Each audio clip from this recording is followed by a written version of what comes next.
Então, boa noite, pessoal. Vamos começar mais uma aula hoje de linguagens. A gente vai começar aqui iniciar um novo tema. Então, nas últimas aulas que a gente conversou sobre texto, sobre o que é um texto, como a gente identifica um texto, linguagem verbal, linguagem não verbal, linguagem conotativa, linguagem denotativa. Isso tudo a gente vai trabalhar, são bases, são ferramentas que a gente vai usar aí pelo resto do ano. São realmente bases para a gente estar iniciando e começar esse processo aí de entender de uma maneira ampla. Vocês estão vendo? Tá todo mundo vendo a minha tela?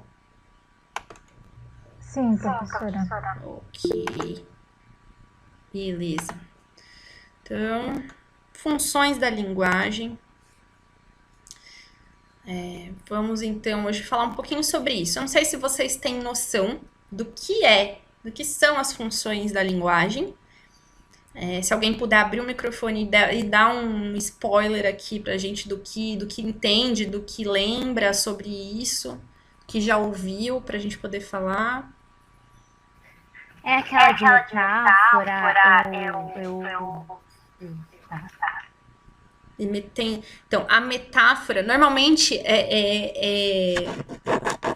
quando a gente vai falar de funções da linguagem, é o que se pensa, né? O pessoal lembra da metáfora, da metonímia, do paradoxo, blá, blá, blá, e traz esses vários nominhos aí que a gente vai passar por eles ainda, não se preocupem, não fiquem ansiosos.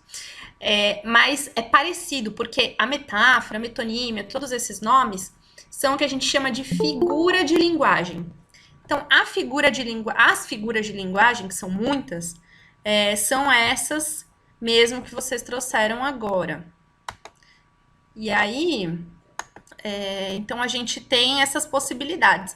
As funções da linguagem, elas já são um pouquinho diferentes. Então, para a gente falar de funções da linguagem, primeiro a gente tem que lembrar da última aula, que a gente falou sobre língua e linguagem, e lembrar do conceito da linguagem. Então, vamos retomar aqui, que a linguagem é essa capacidade que o ser humano tem de se comunicar, organizando as ideias, as experiências, através da interlocução, tá? Frisei aqui na última aula, eu coloquei mais highlights aí, mais destaques para a nossa aula de linguagem, mas para essa aula, a palavra-chave é comunicar aqui dentro de linguagem. Então, essa capacidade de se comunicar. Então, o ponto principal aqui é comunicação. Toda comunicação a gente promove o tempo todo, a gente está o tempo todo se comunicando, né? O tempo todo se relacionando com o mundo, colocando, trazendo, importando coisas do mundo para o nosso universo interior, para a gente dialogar com elas, seja internamente, mesmo que ninguém esteja falando com a gente, colocando informações nossas no mundo, né? Então, essa troca, essa comunicação que acontece o tempo todo, né? Ela é o objeto da linguagem.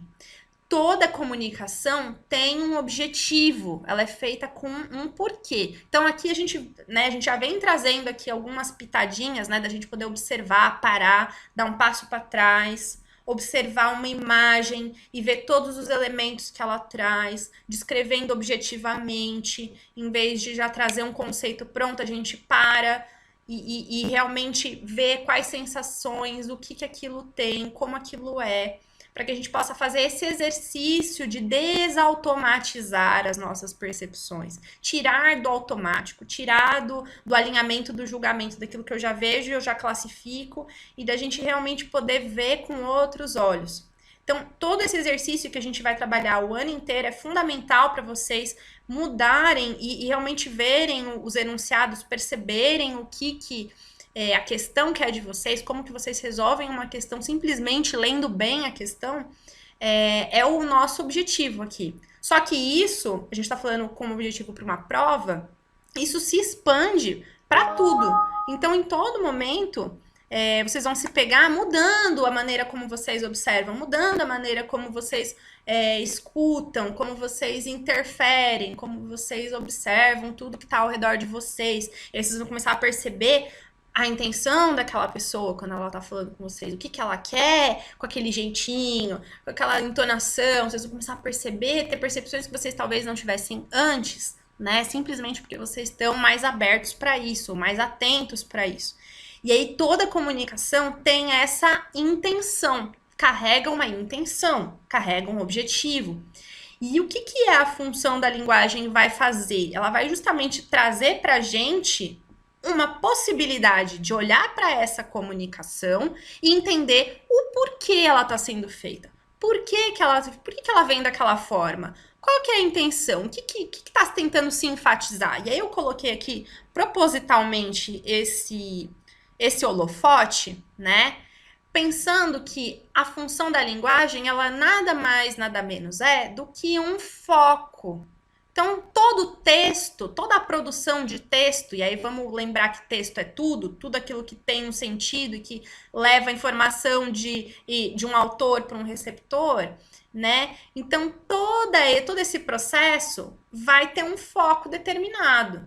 Vai ter um lugar onde ele vai se direcionar a sua atenção, vai direcionar a atenção dele, né? Então, aquela comunicação, ela vai colocar luz num determinado aspecto da comunicação.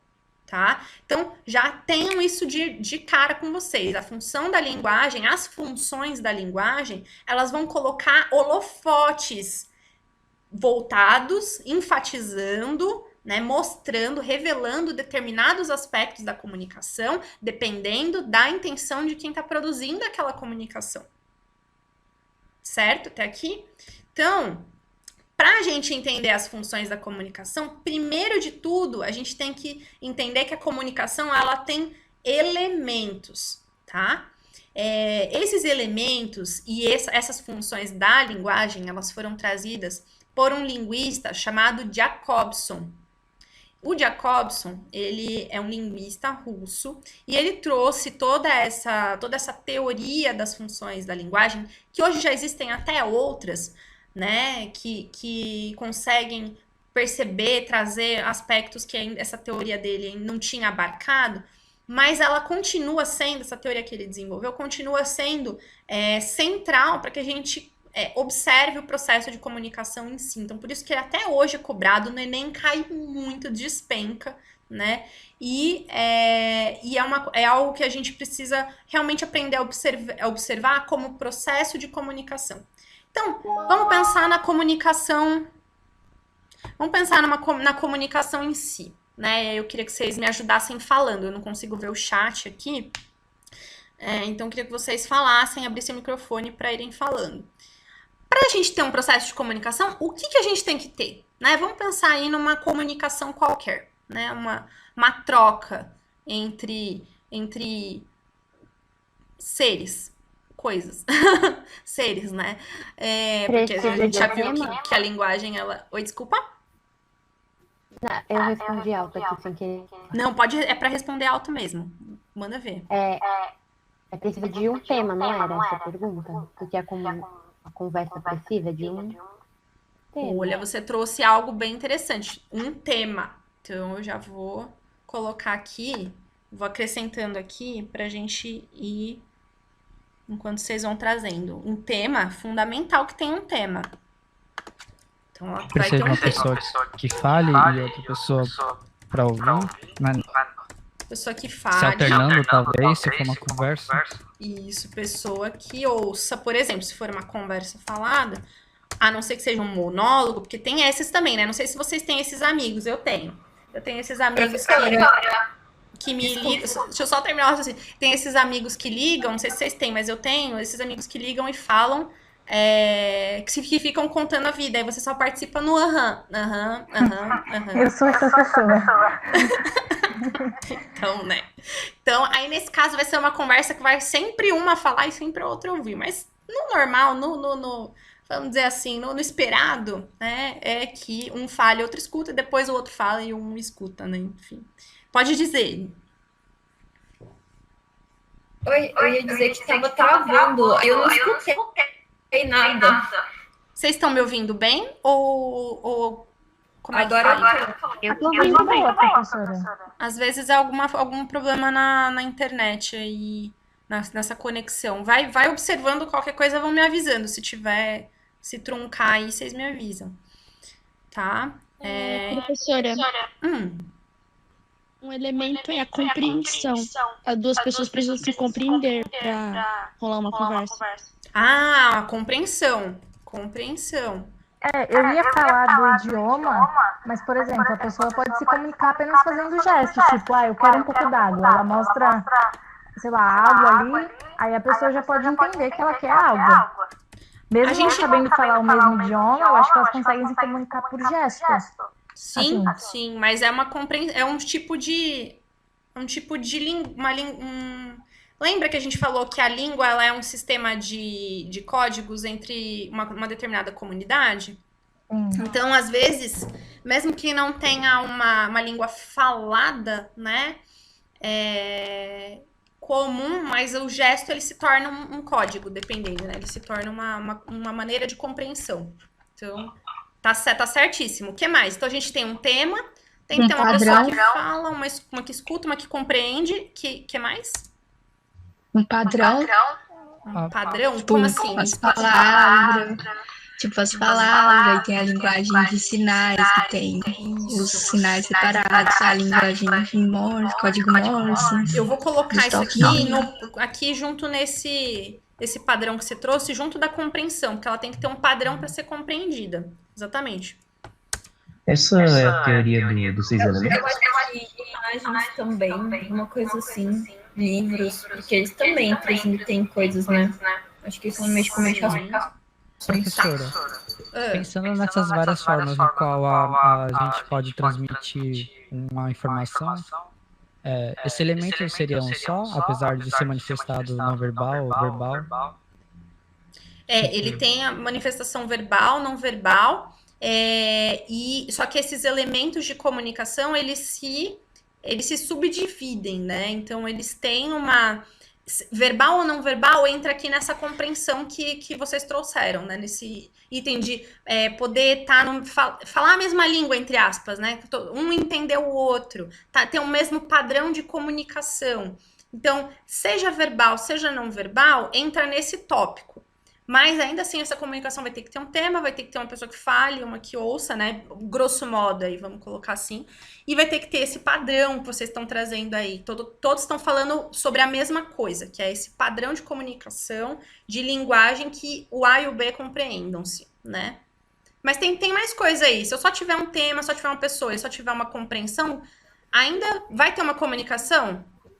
E um texto?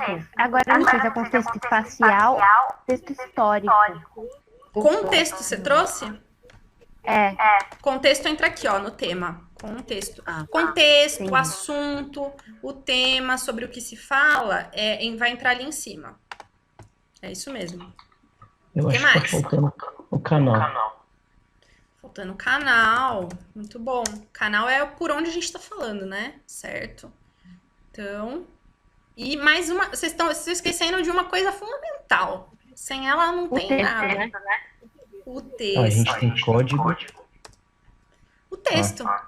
Se eu tiver a pessoa... Vamos lá. Estamos nós e você. Eu tô aqui, vocês estão aí, cada um na sua casa. Tem um tema, né? Eu falei o tema lá no Facebook. Falei que o tema era funções da linguagem. Vocês todos estão aqui, sabem que a gente vai falar sobre funções da linguagem. Então, já temos as pessoas, falamos o mesmo idioma, temos o mesmo padrão de comunicação, vocês vão entender o que eu vou falar. A gente tem um canal aqui que é esse maravilhoso Google Meets, então esse é o nosso canal, a internet, o Wi-Fi, a rede de internet e o Google Meet são o nosso canal. Mas se eu ficar muda, calada aqui, e vocês aí, não tem comunicação. Então tem que ter um texto circulando, esse texto é o que eu tô falando, né?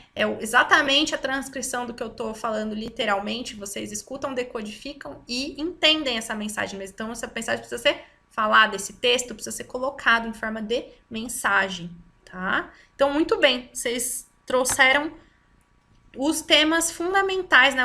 As partes principais para que exista uma comunicação, são esses 6 mesmo. eles vão ganhar nominhos, né? Então, essa pessoa que fala, né, que vai trazer, vai emitir, a gente chama de emissor, né? Ou autor, se a gente tiver, é quem está criando, gerando esse processo de comunicação. Esse emissor, ele vai ter uma pessoa do outro lado que vai receber essa mensagem, né? Receber essa comunicação, que é o receptor, né? E eles, como vocês bem trouxeram, podem alternar entre papéis, né? Pode ser que o emissor, no momento é emissor, 10 segundos depois ele vira o receptor, né? Porque quem era o receptor vai querer falar, e isso é um diálogo, então eles vão alternar esses papéis. Mas tem um emissor, tem um receptor. Esse emissor e esse receptor, para se comunicarem, precisam trazer uma mensagem, né? Que é esse texto, é o que está sendo dito. Por um canal. No nosso caso aqui, né? Como trouxemos, a gente está aqui numa mesma sala, então essa sala do Google Meets é o nosso canal, e essa sala só pode funcionar porque a gente tem uma internet, tem um sinal de internet.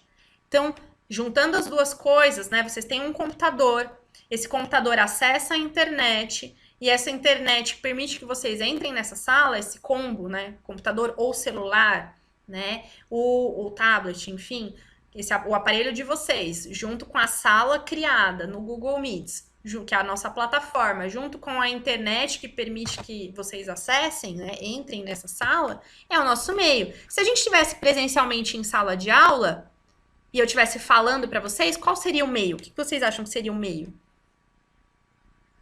Acústico, né? O som. O som. E o som, ele viaja como? O ar. O ar. Então, o ar seria o nosso meio. Sem ar, se a gente estivesse no vácuo e eu começasse a falar, vocês não iam ouvir nada, porque não ia ter como o som chegar até vocês. Então, o meio, no caso de uma sala presencial, é o ar. Se eu escrevo uma carta, o meio vai ser o papel. O papel, né, vai receber essa mensagem escrita pela caneta, então ele vai ser o nosso meio de transporte da mensagem. Perceberam? Então, assim, isso tudo como essa mensagem faz para... Como que essa mensagem... Como que ela caminha para chegar do emissor para o receptor, né? Por onde ela vai? Então, a gente tem aí esse canal, né? Professora, e aí, pois não. No caso de Libras, o canal seria a mão ou seria a luz, né? Porque a gente vê a mão, mas a gente também transmite através dos gestos da mão. Né? O livro? De Libras, linguagem de sinais. Libras. Ah, tá. Libras, no caso, qual seria o canal? O canal é a luz. O canal é a luz. Porque como que a gente percebe a linguagem, né? Como que a gente recebe a linguagem de sinais? Visualmente, né? Se você fechar os olhos, acabou. Não se comunica mais, concordam? Então, através da luz, porque a luz existe, eu consigo perceber os pixels, porque a luz nada mais é do que isso. Ela toca numa superfície, reflete determinados pixels que são percebidos pelo olho, decodificados, né, pelo nervo óptico, traduzidos dentro do cérebro, e aí são transformados em imagens, né? Então, essas imagens, elas são percebidas pela luz. Do mesmo jeito que é o ar, então a luz é quem permite que esse... Curioso, né? Muito, muito boa pergunta. A gente sempre tem que pensar, o que permite que essa mensagem chegue até mim? Né? Qual é o que carrega? Essa mensagem, ela é carregada como? Né? E aí, a mão seria a própria mensagem em si. A mão, ela cria um veículo para que o gesto aconteça. Então, a mão, ela meio que faz parte do gesto. É como se ela fosse uma coisa só com um gesto. Por isso, ela é mensagem. Tá? A gente tem o código. Imagina. O código é a linguagem em si que a gente vai usar. Então, no nosso caso, a gente está usando um código comum aqui, que é a língua portuguesa. Certo? Então, se eu começasse a falar russo aqui para vocês, né, minhas grandes habilidades de russo, vocês não iam me entender, né? E eu tampouco, se eu só falasse russo e começasse a conversar aqui com vocês, não iam entender. Vamos expandir um pouquinho para outras noções de código? Vamos pensar que vocês estão entrando num... do jeito que vocês estão agora, todos, né, continuam sendo pré-vestibulandos, estão aí no cursinho. De repente, vocês vão cair de paraquedas num seminário de oncologia avançada para pós-doutorandos. Aí vamos falar de oncologia ginecológica. Vocês vão chegar lá para assistir com o caderno de vocês. Eu vou perguntar para vocês. Vocês acham que vocês vão conseguir entender o que está sendo transmitido lá nesse seminário? Esse congresso? Eu nem sei direito o que é oncologia. Tá vendo? Já começamos aí. Oncologia é aquela especialidade da medicina que trata de câncer, estuda câncer. Então, oncologia ginecológica vai tratar dos cânceres do aparelho reprodutor feminino. E aí, vocês vão chegar lá, vocês vão entender lufas, porque o código que vai ser usado lá vai trazer uma série de nomes, uma série de termos, de jargões que a gente chama, né? Jargões que vão impedir que vocês consigam compreender completamente o que está se falando, porque não é o meio de vocês. Então, essas linguagens técnicas, né, que cada profissão, que cada meio traz, carrega, faz com que apenas aquelas pessoas que já estão familiarizadas, já aprenderam, fazem parte daquele meio, possam entender completamente.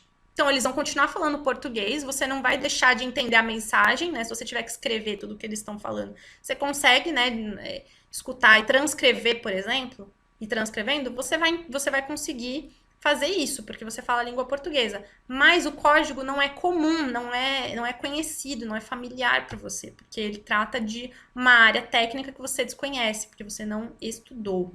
Outro exemplo, se vocês saírem daqui, forem para o interior do Alagoas, né, e começarem a conviver ali, se estabelecerem em alguma cidade lá do interior do Alagoas, provavelmente vai ter vezes que vocês vão ficar boiando, porque vão ter determinadas expressões idiomáticas regionais que também vocês não conhecem. Então, até se familiarizar, e todo mundo fala português, então, até se familiarizar, vai aí algumas coisas que vocês vão ficar meio perdidos, né? Então, assim, isso é código. Tudo isso é código. Só para vocês entenderem que código não é só, ele fala a língua portuguesa, então eu entendo. Não.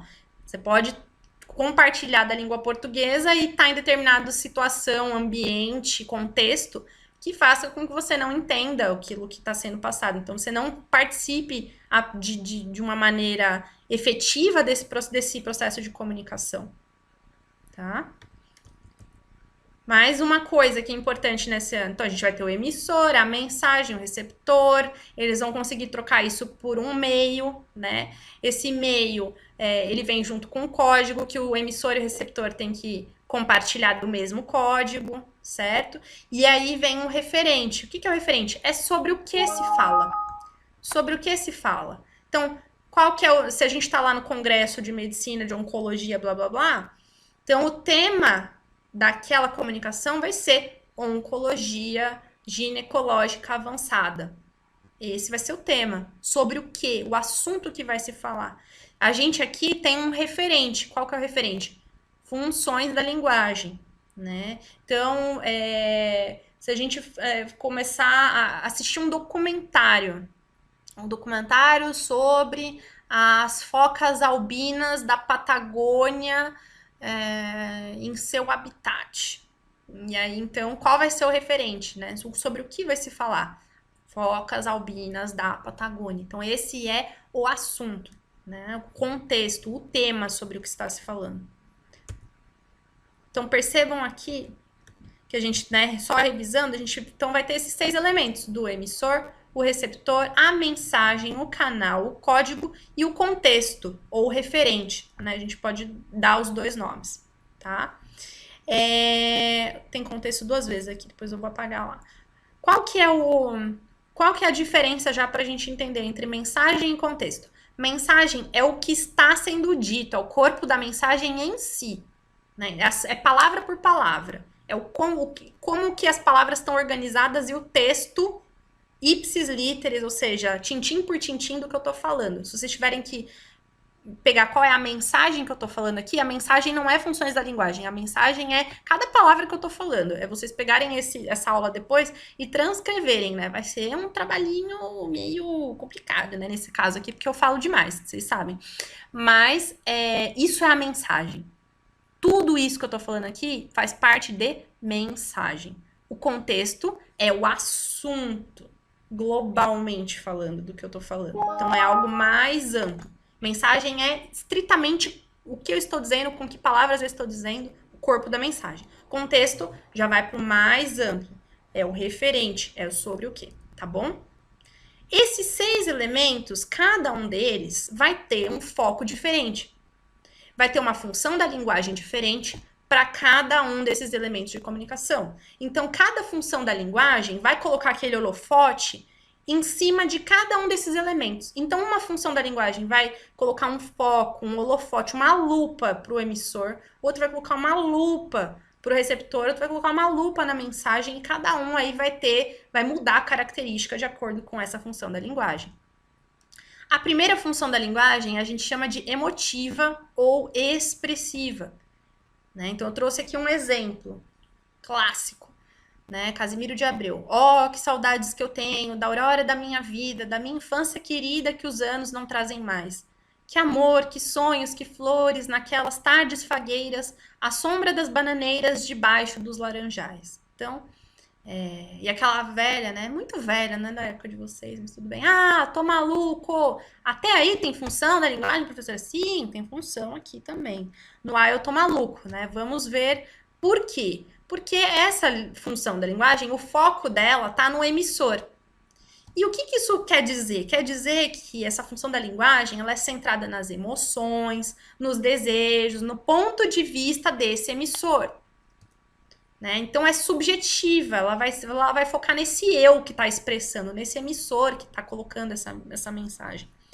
Exemplos mais clássicos: diários, blogs, cartas, entrevistas, depoimentos, né? Isso tudo vai trazer um ponto de vista pessoal, subjetivo, sobre o que aquela pessoa pensa, sente, como ela age, o que ela tá trazendo, né? Então, exemplo clássico aqui é esse Meus 8 anos, do Casimiro de Abreu, né? É uma parte do poema dele, que ele tá fazendo essa nostalgia, voltar aqui, né? Com a infância, com como ele se sentia, né? Que tem uma saudade, então ele tá trazendo esse sentimento de nostalgia aqui, falando sobre esses elementos da infância que ele lembra. Dos sonhos, das flores, das tardes, das bananeiras. Então, ele tá focando naquilo que ele sente, certo? Então, quais são as marcas gramaticais? Ou seja, como é que a gente percebe, em termos linguísticos, que aquilo está focado no emissor? Como é que a gente pode decodificar isso? Primeira pessoa. Então, presença da primeira pessoa é uma possibilidade de marca. Ah, professora, então significa que eu só tenho função emotiva quando tem primeira pessoa? Não. Tá? Eu vou falar isso agora no finalzinho. Mas assim, um forte indício, primeira pessoa. Adjetivo, uso de adjetivos, né? Exclamações, porque eles expressam essa emoção assim, de uma maneira muito forte, né? A função da exclamação é colocar esse sentimento, é colocar essa ênfase, né? E a reticência, tá? Reticências, né? Que coloca essa hesitação. Então, tudo isso expressa emoções. Então, o ato maluco, olha o que a gente tem aqui. A gente tem uma primeira pessoa com o eu. A gente tem uma interjeição. Ah, faltou interjeição aqui, gente. Desculpa, eu vou colocar aqui. A interjeição, que é aquele eita, né? Mostra essa emoção, né? Tudo isso mostra essa emoção. Então, a interjeição do a, o eu, né? Representando aqui a primeira pessoa. A exclamação, a gente tem aqui no A, eu tô maluco, né? Eu poderia colocar uma exclamação aqui no final da frase também, ou uma reticência, tanto faz. Nesse caso aqui, tanto faz. E o maluco, né? Que é um adjetivo, uma qualificação. Então, uma marca de pessoalidade, tá? Portanto, esse foco no emissor, ele acontece predominantemente, né, se a gente for colocar grosso modo, com essas características. Mas aí eu falei para vocês que não é só a primeira pessoa, e eu vou explicar por quê. Vocês fazem redação, vocês vão ter que fazer redação para o vestibular, certo? Então aí tendo aula com o Matheus, maravilhoso. e estão fazendo dissertações. Aí você fala assim, não, professora, mas a dissertação é impessoal. A dissertação tem que ser uma coisa que eu tiro o meu eu da redação, né? Eu aprendi que eu não posso, eu tenho que colocar tudo em terceira pessoa, eu tenho que colocar isso de uma maneira que seja, como se diz, discursiva e tudo mais, né? Objetiva, né? Sem levar para subjetividade, coisa e tal coisa. Aí eu vou falar, mas a dissertação, qual que é o objetivo de uma dissertação? Não é expor um ponto de vista? Você não vai colocar o seu ponto de vista sobre o tema? Né? Então, se o tema da redação vai ser defesa do direito das mulheres ao voto, exemplo, o que acontece? Vocês vão colocar o ponto de vista de vocês sobre aquele tema. Se é o ponto de vista, de alguma maneira você está expressando aquilo que você acha. Você pode achar ótimo, você pode achar ruim isso, você pode achar que devia ser de outra maneira, etc e tal. Por que esse negócio fica aparecendo aqui? Eu não sei, gente, mas eu vou fechando. Professora, Diga. para essa mensagem não aparecer, se eu não me engano, a terceira opção, ela já evita que apareça de novo. Ah, tá bom. Próxima vez eu vou colocar. Muito obrigada. Então, é assim, gente. Vocês estão colocando a opinião de vocês? De alguma maneira, não significa que ela seja da função emotiva, mas ela tem a função emotiva expressiva lá também, junto dela. Porque, de alguma maneira, o seu ponto de vista sobre o tema vai ser colocado. Se tem ponto de vista, então tem uma visão do emissor sobre o assunto. Tudo bem? Mas, predominantemente, são essas as características. A próxima função é a conativa ou apelativa. E eu trouxe aqui alguns exemplos para a gente absorver, né? Aqui, essa é um trecho de uma canção da Pitty. Pense, fale, compre, beba, leia, vote, não se esqueça. Então, que ela vai trazendo vários verbos para colocar para a pessoa que está ouvindo. Terceiro. Muito obrigada. De nada, professor. Pense, então, tudo isso está direcionando a pessoa que está ouvindo essa mensagem a ter determinado comportamento. Então, pense, fale, compre, beba. Aí o outro aqui, exemplo do friboi, né? Peça friboi, carne confiável tem nome. Então, também está orientando, está conversando com essa pessoa que está aí do outro lado da mensagem. Tá com raiva do namorado? Morde aqui. Então, tá estabelecendo essa ponte, esse diálogo, né? E tá colocando um algo para esse interlocutor para que ele possa receber e influenciar esse comportamento. A famosa propaganda do batom. Compre batom, compre batom. Também, anos 90, isso bombava. Mas isso tá em tudo, né? Então, tem muitas das propagandas têm esse viés. Mas não pensem que todas as propagandas têm a função apelativa. É que a gente relaciona de uma maneira mais fácil, mas não é sempre assim. Então, não confundir que toda vez que tem uma propaganda vai ter uma função apelativa. Mas o que é a tal da função apelativa? É aquela que vai ter o foco no receptor. Porque ela vai buscar o quê? Influenciar, instruir, persuadir através de um apelo ou de uma ordem. Então, por exemplo, em havendo uma propaganda para orientar as pessoas sobre o uso de máscara, qual que é o objetivo dessa propaganda? Influenciar quem está recebendo, né, todos os cidadãos, né, seria o foco, né, quem estaria recebendo seriam todos os cidadãos, porque isso diz respeito a todo mundo. Então, todo mundo teria que ser o público-alvo dessa campanha para que houvesse uma transmissão dessa mensagem de que é importante usar máscara, como fazer o uso correto da máscara. Então, não é só para... Porque às vezes a gente confunde que sempre a função apelativa quer fazer a gente consumir. Como ela é muito presente na propaganda, então a gente às vezes tende a generalizar que toda vez que eu vejo uma função apelativa é para eu comprar alguma coisa, é para eu votar em alguém, é para eu fazer alguma coisa assim. Mas não necessariamente. Às vezes, simplesmente para orientar o governo, muitas vezes tem que fazer campanhas para orientar a população para determinados comportamentos, para que tenha campanha de vacinação, para que compareçam, o mesário compareça ao cartório eleitoral e pegue suas orientações. Então, tudo aquilo que vai orientar, que vai ter foco em orientar, em persuadir, em instruir quem está recebendo a mensagem, a gente coloca aí como função apelativa. Chamados, convites, sugestões, apelos, estão tudo aí dentro dessa bolsa aí, né? Desse condão da função apelativa, tá bom? Temos marcas gramaticais também. Então, como é que a gente percebe que tem uma função apelativa acontecendo? Pronomes e verbos na segunda pessoa. Então, quais são esses pronomes? O tu, o vós, né, que a gente usa pouco, o você e o vocês, que é mais informal, que a gente usa mais no dia a dia. Ah, professora, mas o você, tá? A conjugação é terceira pessoa do verbo. Mas qual que é o objetivo do você? É trabalhar a segunda pessoa, apesar dela se configurar, dela se conjugar na terceira pessoa, é para eu falar com alguém cara a cara. E não falar de uma terceira pessoa que está fora da conversa. Que seria a terceira pessoa clássica, né? O ele, o ela, eles, elas, tá? Então, o você, ele entra aqui porque o objetivo do você eu só falo você quando eu tô num diálogo direto com o meu interlocutor. Então, tu e o você entram aí nesse segunda pessoa.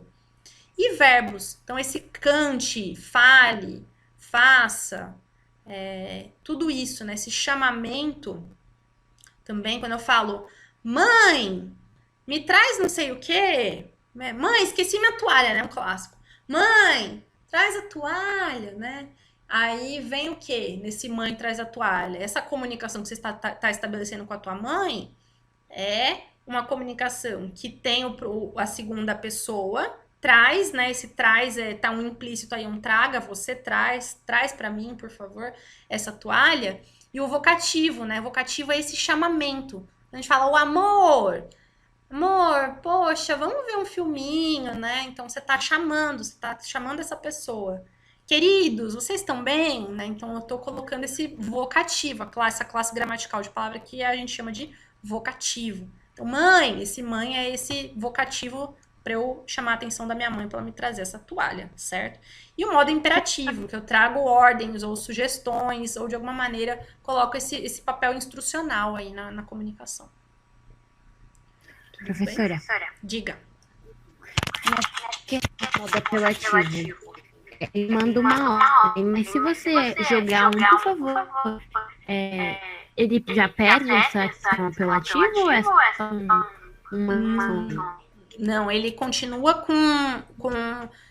Mesmo que você coloque um por favor, ele perde o caráter de ordem, mas ainda assim você quer que essa pessoa faça algo para você, certo? Professora, você pode voltar no último slide?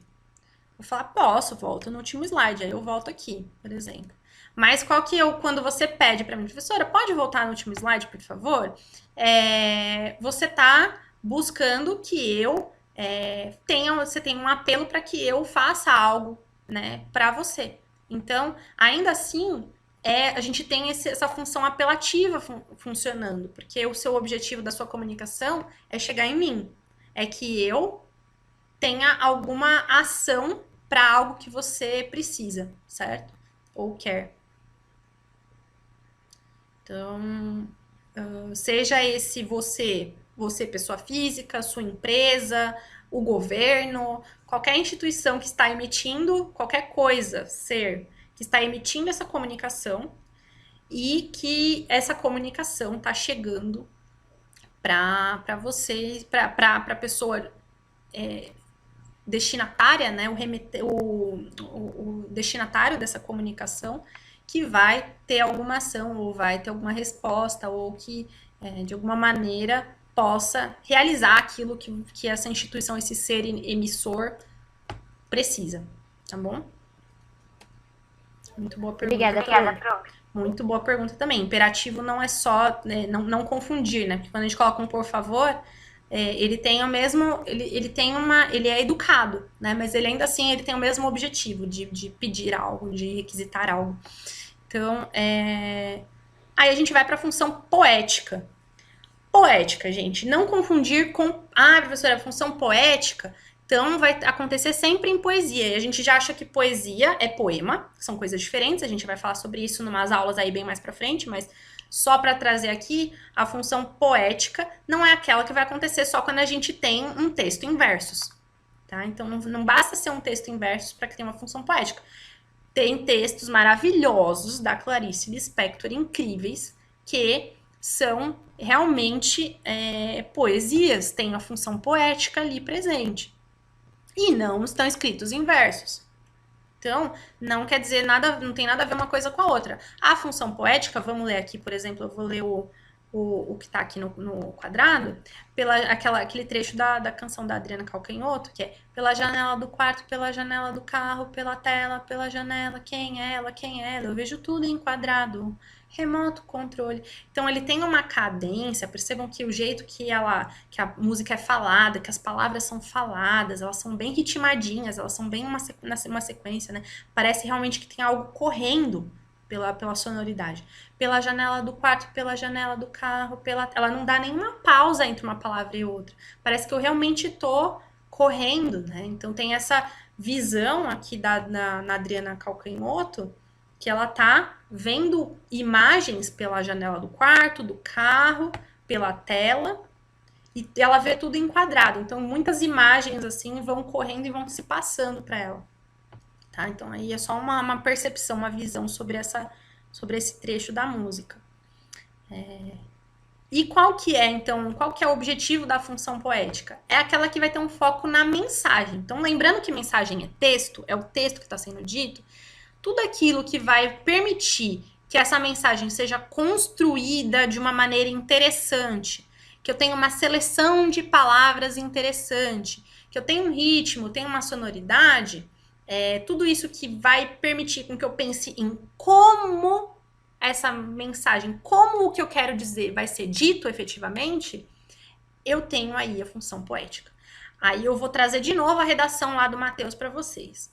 Professora, a gente já viu então que numa dissertação eu tenho uma parte da função de linguagem presente na minha dissertação é a expressiva e emotiva, porque eu estou colocando o meu ponto de vista, certo? Aí vamos para a função poética. Tem função poética na dissertação de vocês? Pergunto, o que vocês acham?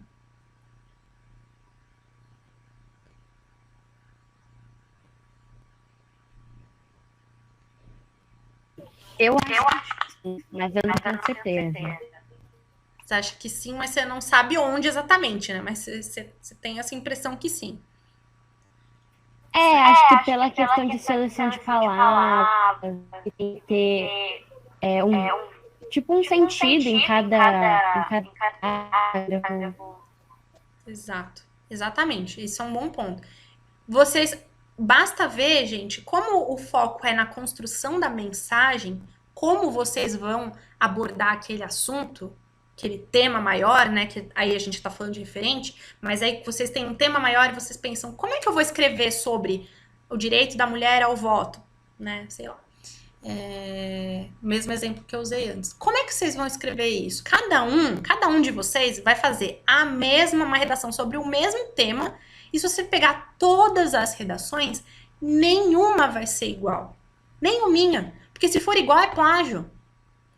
Todo mundo falando do mesmo jeito, e mesmo que vocês tenham opiniões parecidas sobre o tema, ainda assim, cada um vai trazer um exemplo diferente, vai encadear a ideia de uma maneira diferente, vai escrever com outras palavras, um vai ser um pouco mais formal, outro vai ser um pouquinho mais informal, né, dentro da norma culta, um vai trazer um exemplo do videogame, o outro vai trazer um exemplo de uma estatística que ele sabe da geografia, o outro vai trazer um exemplo de mitologia, o outro... N possibilidades. Por quê? Porque cada um vai construir a mensagem de uma maneira diferente. Então, essa é a função poética, é o que faz com que a mensagem seja construída de uma determinada maneira. Como que ela vai ser construída? Não precisa ser só quando a gente tem uma poesia de fato, ou um poema de fato, né? Um texto em versos. Mas, sim... a partir já desse tipo de seleção do recorte que vocês fazem, a gente já tem aí uma função poética, certo? Então, uma das possibilidades para a função poética é que ela gera um prazer estético. Como assim, professora? Prazer estético. O que é estética? A estética tem a ver com a beleza. Seja a beleza de imagem, né? Então eu vejo algo e aquilo eu acho bonito, porque eu vi, mas eu posso ouvir um som que eu acho bonito, eu posso tocar em algo que tem uma textura que me remete a algo prazeroso, algo macio, por exemplo, né? Nossa, isso aqui para mim tem uma textura incrível, certo? Então, a partir desses sentidos, eu vou percebendo a beleza de várias maneiras possíveis. Então, o objetivo também, um dos objetivos da função poética é trazer esse prazer estético, ou seja, fazer com que quem está recebendo a mensagem sinta essa beleza, que não é uma beleza única, padrão, mas podem ser muitas belezas, mas que haja essa percepção da beleza, gerando um sentimento prazeroso em quem está recebendo. É uma das possibilidades, tá, gente? Nem sempre uma função poética vai objetivar o prazer estético, mas é uma que realmente ela tem essa preocupação, quem está criando, ela tem essa preocupação, esse cuidado com a forma, vamos colocar dessa maneira. Exemplos, alguns textos literários, publicidade, como a gente colocou aqui, ela pode estar em outros contextos, como também aí, exemplo, canções de amor. Quantas canções de amor existem no mundo? Inúmeras, eu não sei nem dizer quantas. Só se a gente pegar um nicho, não precisa nem pegar todas as músicas do universo, mas se a gente pegar o sertanejo, pegar toda a sofrência que existe, que está colocada lá. Quantas músicas existem disso? Muitas. Então, e as músicas, cada uma ela vai abordar aquilo de uma maneira, ela vai usar uma forma, ela vai usar uma metáfora, ela vai colocar aquilo de um jeito. Então, o amor percebido em N formas. Então, muitas maneiras de colocar sobre o amor. Algumas marcas gramaticais possíveis. Figuras de linguagem, aí sim a gente vai ter as metáforas, as metonímias, os paradoxos, né? Num texto mais subjetivo, quando o texto é mais subjetivo, eu posso sim usar figuras de linguagem. Num texto mais objetivo, como a dissertação de vocês, já não deve aparecer. Mas ainda assim, a maneira como vocês encadeiam as ideias faz com que tenha uma função poética ali, porque tem um começo, meio e fim, tem um fluir entre um parágrafo e outro, entre uma frase e outra, uma coesão, certo? Jogo de palavras, um sentido conotativo também, quando esse texto for mais subjetivo, vou ter um sentido conotativo, figurado, que eu vou usar com mais frequência. Tudo isso é função poética. Posso ir para metalinguística? Deixa eu ver quanto tempo que a gente tem. Não posso ir para metalinguística. Eu vou parar aqui, gente. Então, a gente já viu 3. Faltam mais 3 funções. Deixa eu já encerrar aqui o meu compartilhamento. Vocês estão com dúvidas? Alguma coisa que vocês queriam colocar? Não? Não, professora, aqui tá de boa. Então tá bom. Vai ter exercício para essa semana ou a senhora vai terminar primeiro essa matéria para depois passar exercício? Vocês querem como? Eu posso já disponibilizar a lista de exercícios, mas aí vão faltar alguns conteúdos que eu queria realmente passar para vocês. Vocês estudassem. Eu prefiro terminar a matéria, porque aí já dá para fazer tudo de uma vez, e não tem tudo. Tá ótimo. Combinado, então. Eu coloco na próxima aula. Já vou mandar essa aula para agora, então, aqui para já ficar na internet, tá bom? Obrigada, prof. Obrigada, gente. Um beijo. Obrigada, boa semana para professora. vocês. Boa noite. Até mais. Boa noite.